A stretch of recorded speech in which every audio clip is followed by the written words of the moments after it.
Hey everybody, hope you're doing well. I've been wanting to make another video for way too long, and July just ended up being so busy, so I'm very glad to be back to trying to get some information out. There's a lot of things I really want to talk about today, and so let's get it started. First of all, we're back in the building, and now we're about to be on the 5th week, I believe.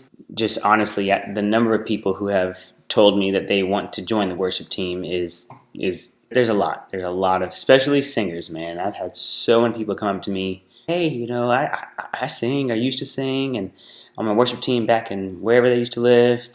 Or their husband or wife comes up to me and says, hey, they're great. You should have them come sing for your worship team.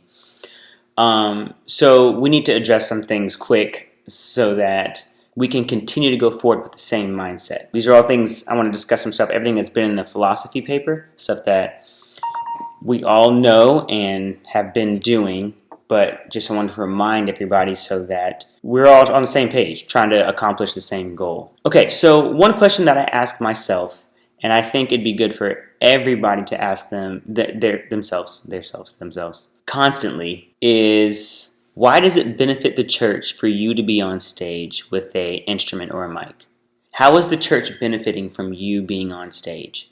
I think about this a lot. So if you wouldn't mind, just take a few minutes, maybe pause, and think about how was the church benefiting from you as opposed to anybody else? That's kind of also the first question I think about whenever someone just walks up to me and says, hey, I want to join the worship team. I kind of think, okay, well, how would it benefit the church for you to join the worship team? Not, do you just have a real big desire to sing? Tons of people can sing. And growing up, the church that I grew up in and churches I was involved with, everybody could sing and everybody could play drums. So what's the difference between being talented and being on the worship team? What distinguishes those two things?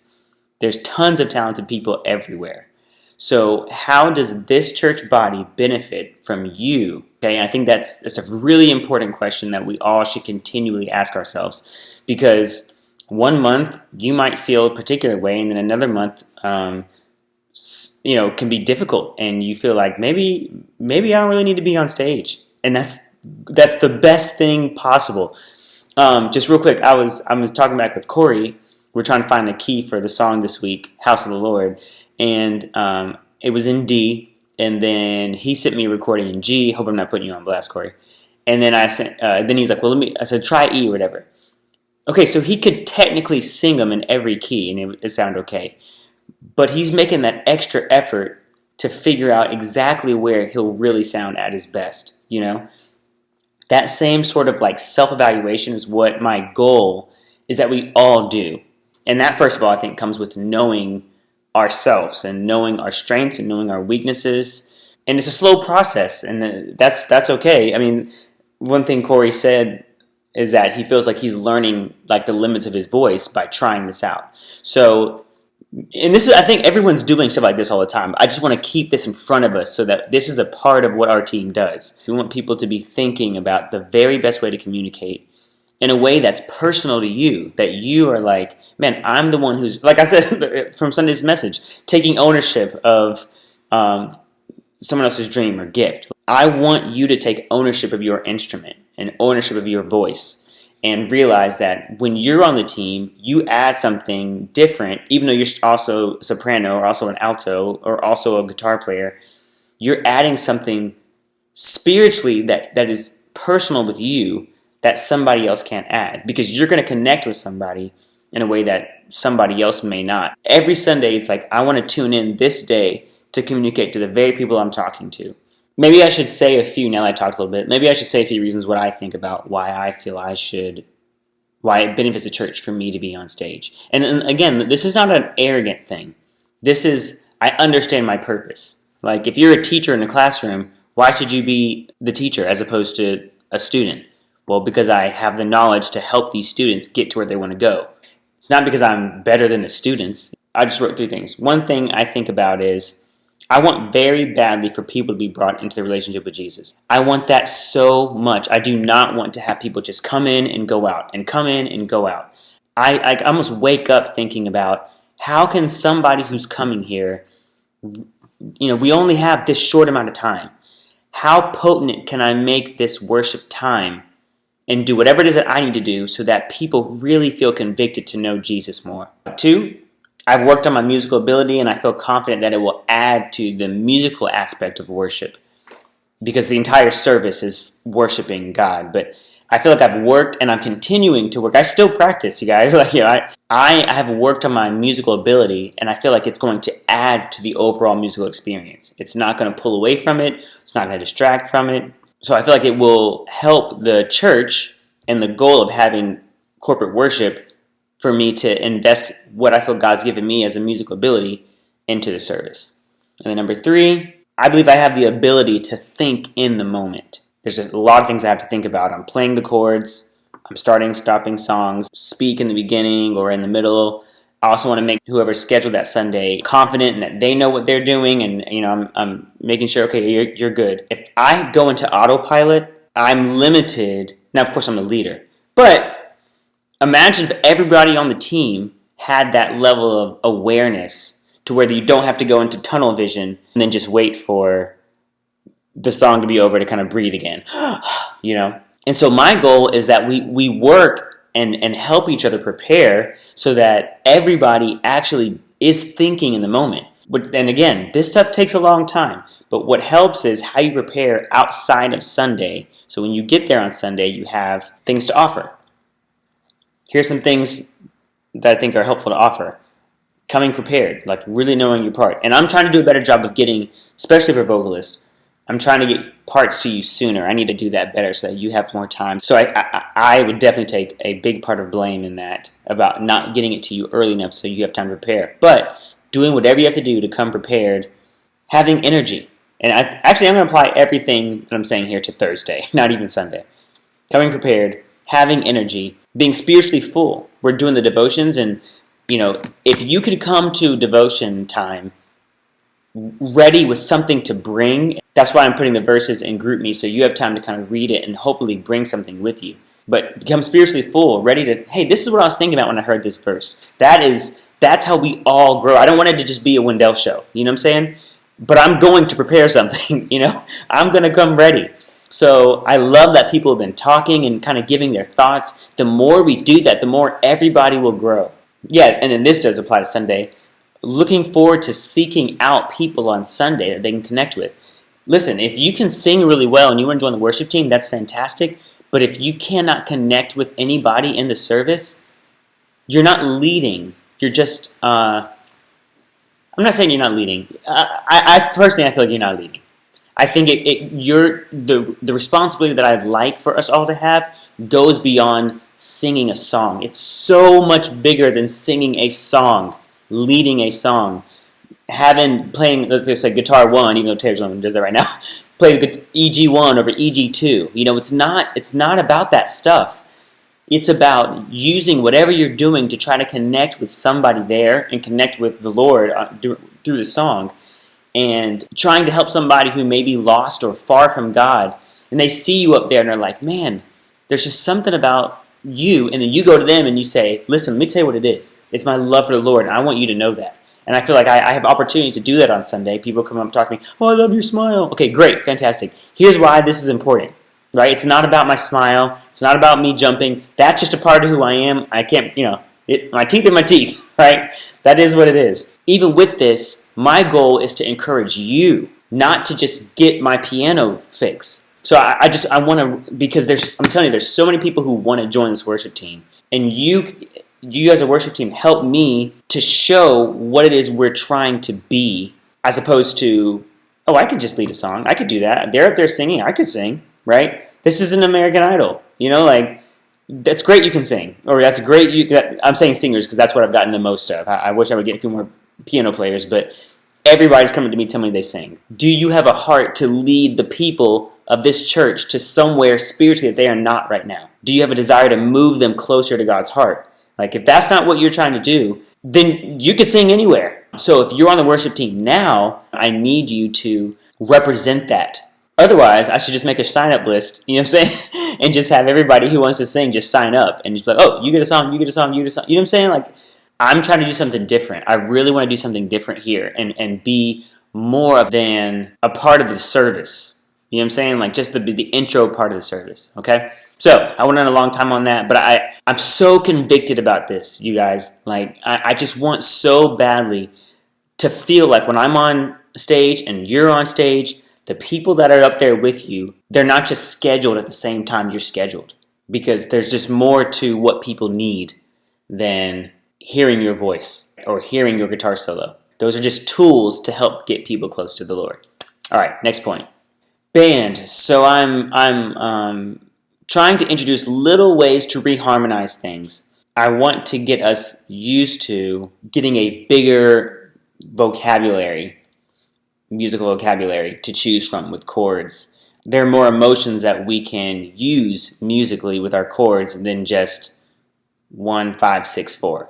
I'm happy. I'm sad. Okay, well, if you're going through a rough time, sometimes it's like, yeah, I'm sad, but it's so much deeper than that. And so, in a way, I want to move to being able to try to use the chords to be able to paint that when it's appropriate. All right, I want to just real quick go through some stuff in the worship philosophy packet to remind us. Okay, first thing is right here it says our role. In addition to offering ourselves to God, which is the first thing, have you offered yourself to God this week? We teach the congregation the good that comes to our personal walk by worshiping corporately. We remind them of God's gifts that are easier to internalize in community rather than isolation. So when we're in the community of believers on Sunday, are you able to think in the moment and remind people, hey, it's important that you're here today.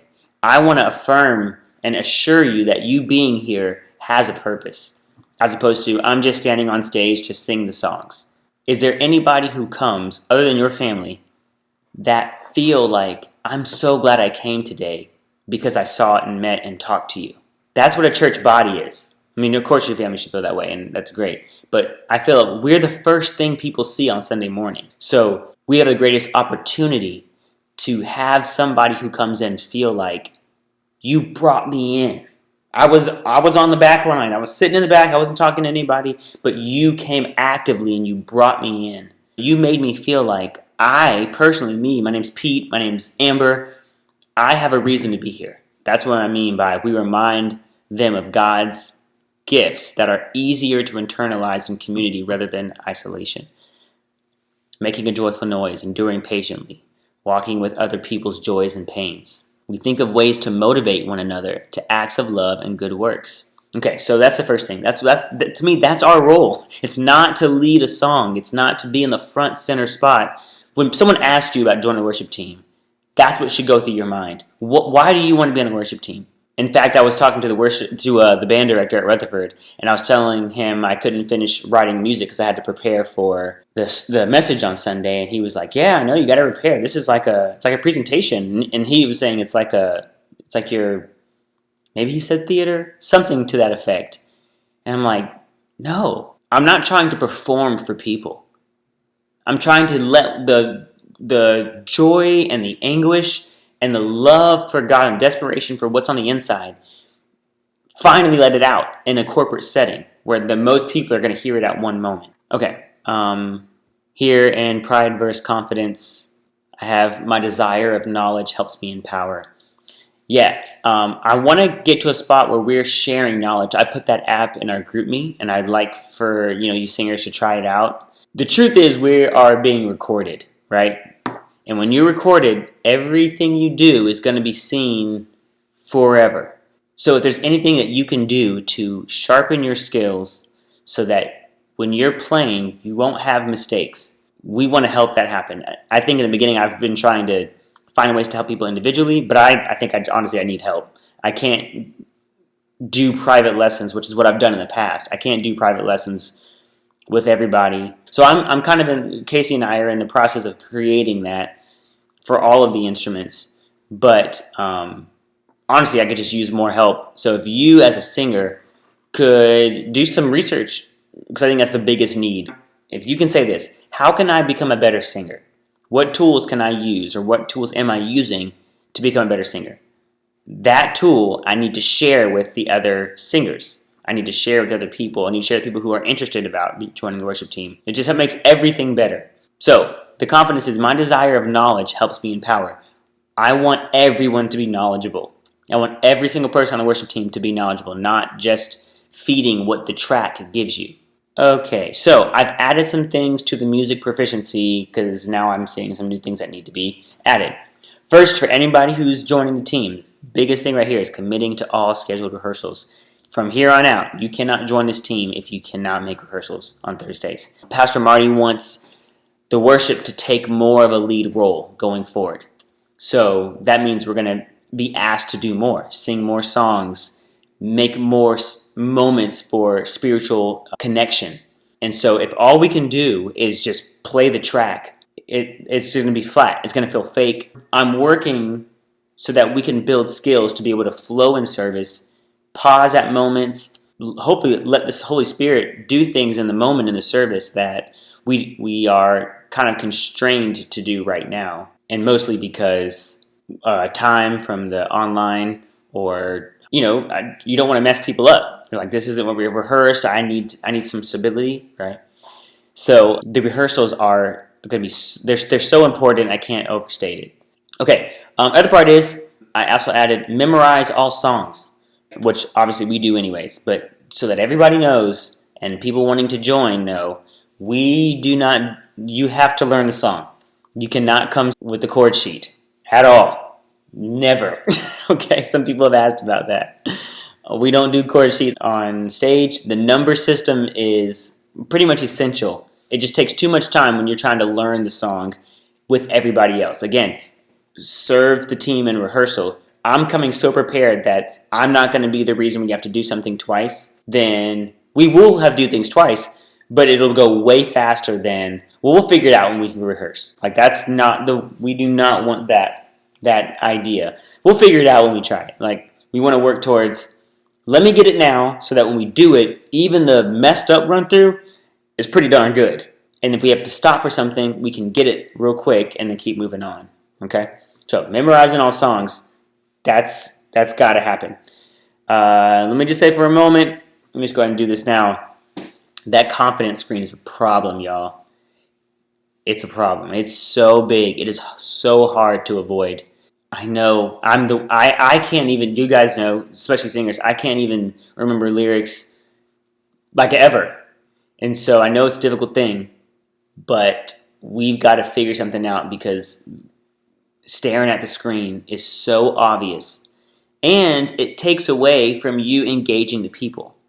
Because I know it's called awkward to look at people anyways, but then just having a ginormous screen makes it feel like, oh, I'm supposed to look here, and you're not. You're supposed to be engaging the people. When you say things like, oh, come to the altar, who are you talking to? Go come to the altar, right?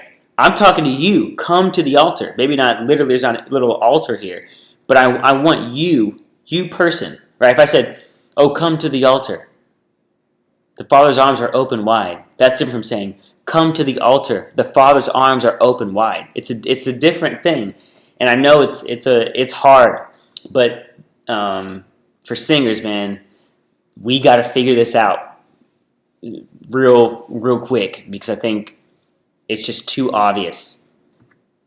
Doesn't this feel weird right now? I'm saying, like, as opposed to, this is so important.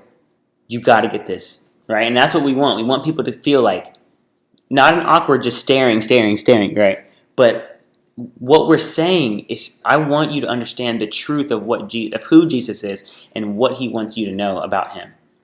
So I'm working on a document that I can put on the website so that when anybody comes and says they want to audition, of course I always have a conversation with them, but they can be sent, this is what you need to have together before you audition. I'm going to send this out to you guys because I want you to see what they have to do, to see if there's anything that you think I've missed, honestly. But also, it'll help for you to know the standard of people who are going to be joining the team. And that will help you to feel like, okay, I can't just sit and wait to be scheduled because I'm totally fine. Because it's an important value that everybody is trying to progress. I've said that a bunch, but I'm really serious about trying to make that our culture. We are all trying to get better. We're all trying to find ways, actively find ways to find our own weaknesses and make them stronger. Okay? I appreciate everybody. Thank you so much for everything you do for the church, what you do for me personally. If you have questions, as always, please text me, ask me if you see me. Look forward to seeing you guys on Thursday or Sunday or anywhere else in the store that we run into each other. All right. Peace.